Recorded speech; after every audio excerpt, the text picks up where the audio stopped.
But I was very hurt. It was like, how are you going to use a fourth grader as an example of what not to do when reading a book? Do you even know what's going on with me? Creating relationships with not only friends but family members as well was very hard for me because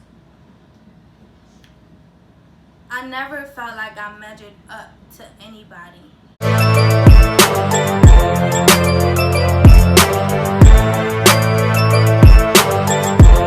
What's up, Flow Nation? My name is Raven and you're watching Grow with Flo.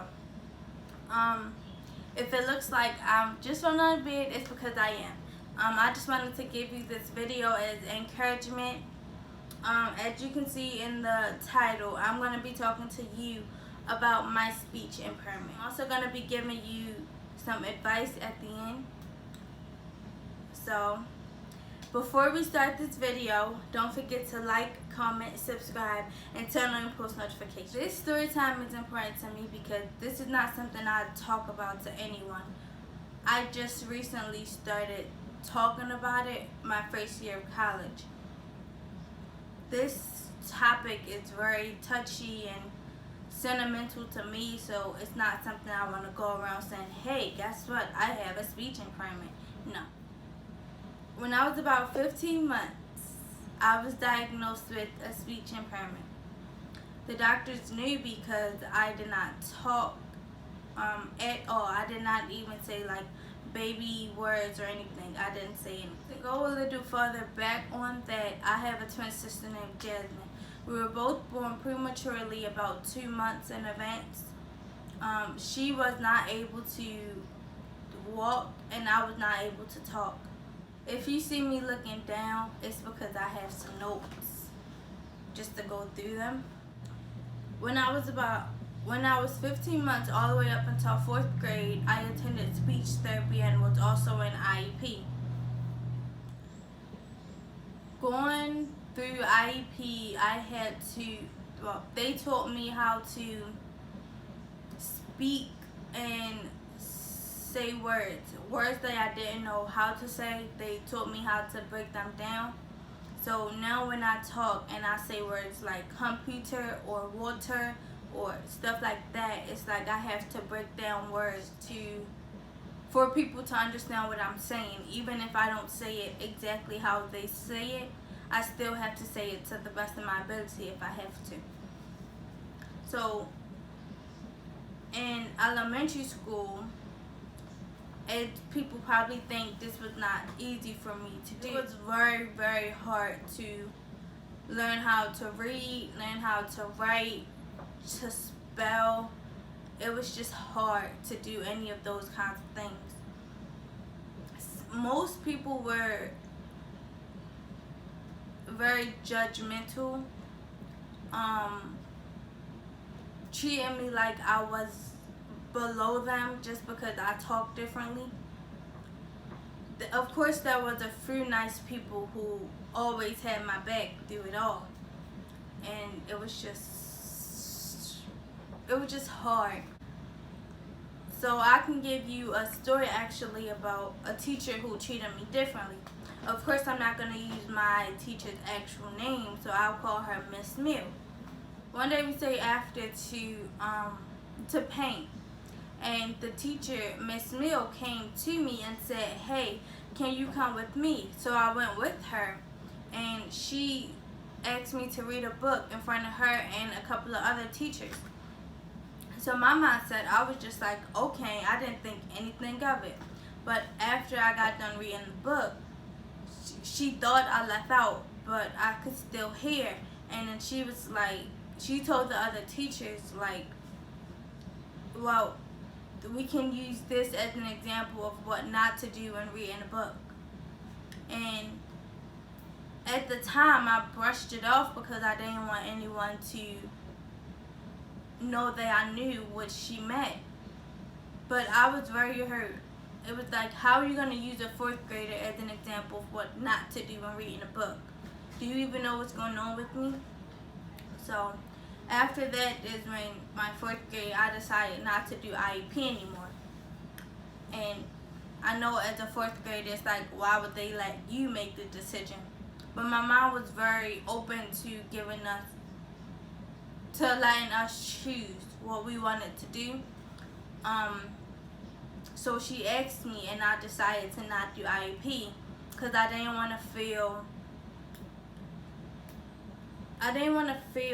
like special. I didn't want to feel like I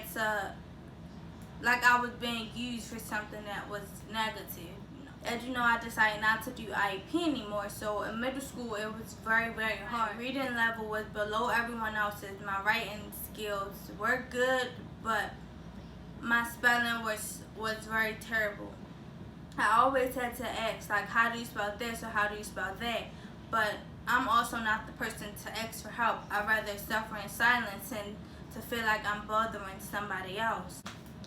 So me in middle school and high school, it was mainly me trying to figure out things on my own when it came to reading books or trying to spell a word. I was very good at hiding that I didn't know. I often had a phone, so what I did with my phone was I looked up words, how to spell them.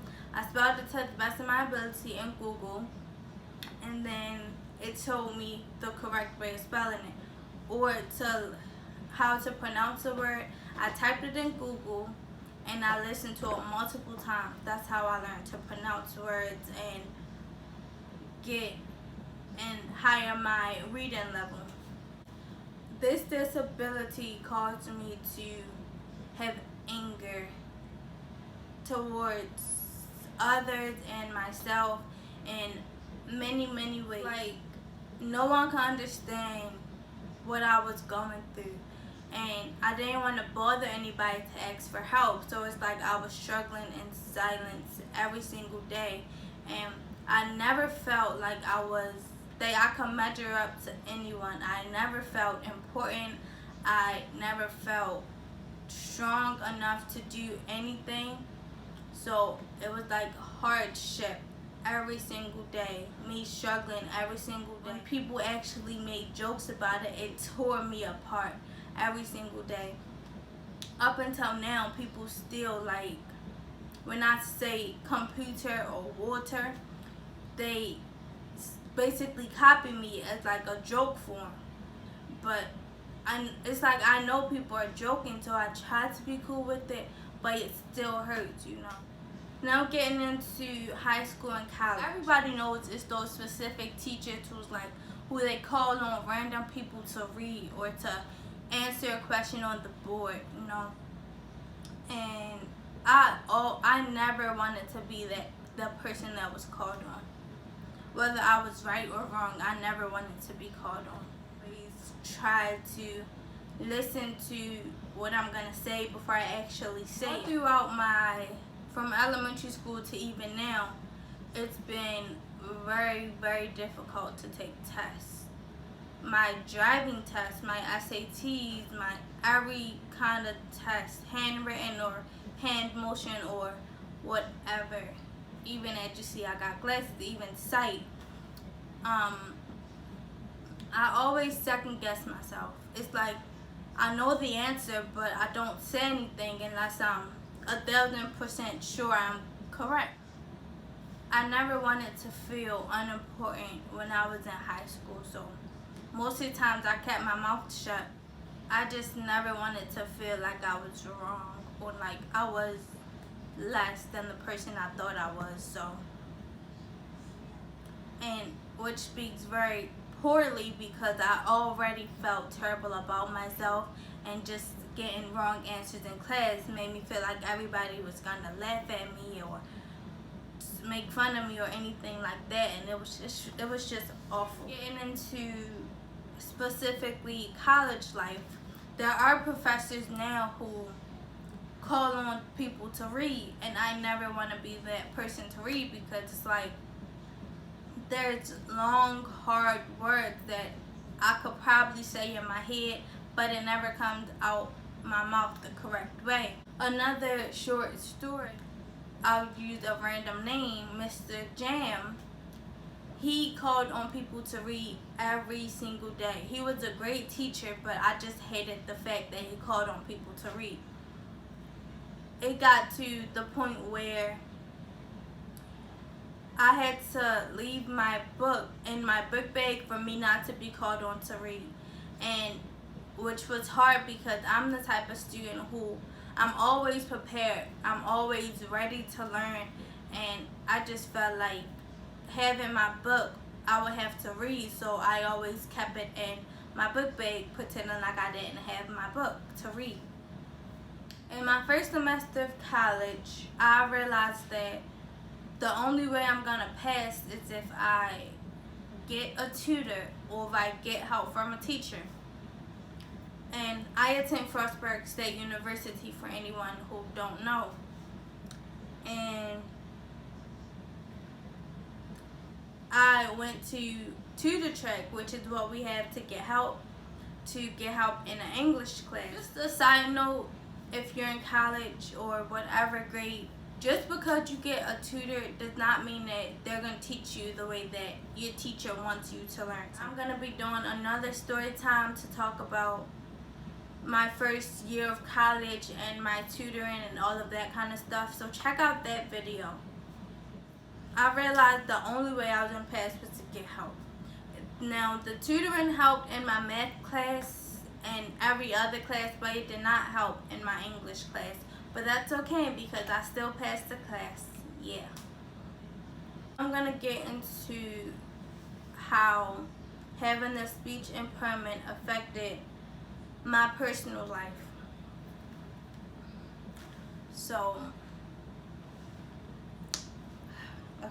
So this is more of a touchy subject.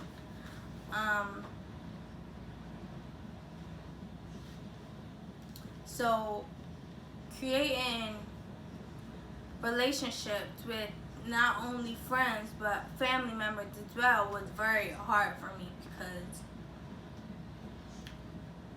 I never felt like I measured up to anybody. I never felt like I could be anything. It was just hard to, it was just hard to be who I was and still achieve what I wanted to achieve.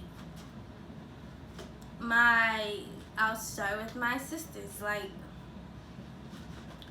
my sisters, each and every one of them had a talent.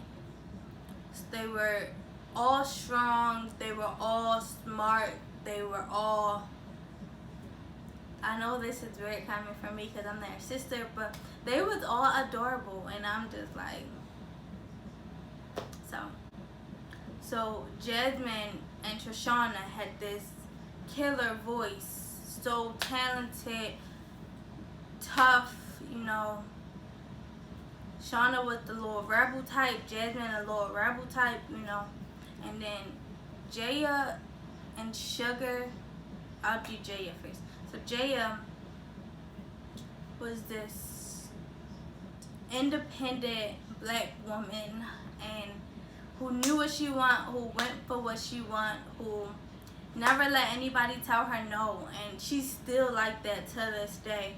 And Sugar, that's my road dog, like, which is, Sugar is the oldest one. She could do everything. I remember wanting to be, I still want to be just like her, like,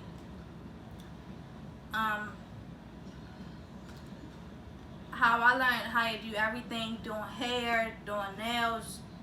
I'm still learning to do makeup, but everything I learned from her, down to even sometimes dressing like her. People say we look just alike, but I don't see it. So I'm not gonna cry. I'm a tough person, so I won't cry. Down to even guys that she like. I tried to date someone that was like her boyfriend or now husband. That did not go to. My mom was this bad chick. Like, she in her early life and still now went through heck and back and still never quit. She's in the process of working on her doctorate degree. Yay, you. She is in multiple books, and she's in the process of writing her own book. While all raising 5 girls, being in college, like, it's incredible what she goes through, what she went through, and she still hasn't given up. And that's only God. Like, nobody else can do that for anyone. Even with all of us, how we turned out is nobody but God. So, but with all of that being said, how awesome and great all of my siblings and my mom is, I just never measured up, or I never felt like I measured up. No matter what I tried to do, no matter how I tried to make people laugh, no matter what event, no matter what anything, I just never felt like I measured up, and I still don't, to be honest. It's like my self-esteem, it has gone up tremendously now that I have changed my life, but it wasn't always like this, and it's still not perfect, but I still try every single day, you know. Something I would tell anyone who is going through a speech impairment or any other disability, it does get better. And I know that's a cliche that everybody says, but it does. You just have to find God, and you have to change the people who you're around. If you want to see a change in your life, you can't stay around negative people. That's not how it works. Anyone have any questions, or you want to share something with me, you can send it to my Instagram account at its.ray_ with 5 A's. You will see it somewhere on this screen. Also, what I would tell you is to never give up on your dream, on your life, nothing. Never give up, and ask for help. It took me until I got to college to actually ask for help. Stop IEP just because you want to feel normal. You're normal either way. You are who God made you to be. So just keep that in mind as well. Once again, my name is Raven, and this is the story of me growing up with this speech impairment. Don't forget to like, comment, subscribe, and turn on your post notifications. And we'll see you in our next video.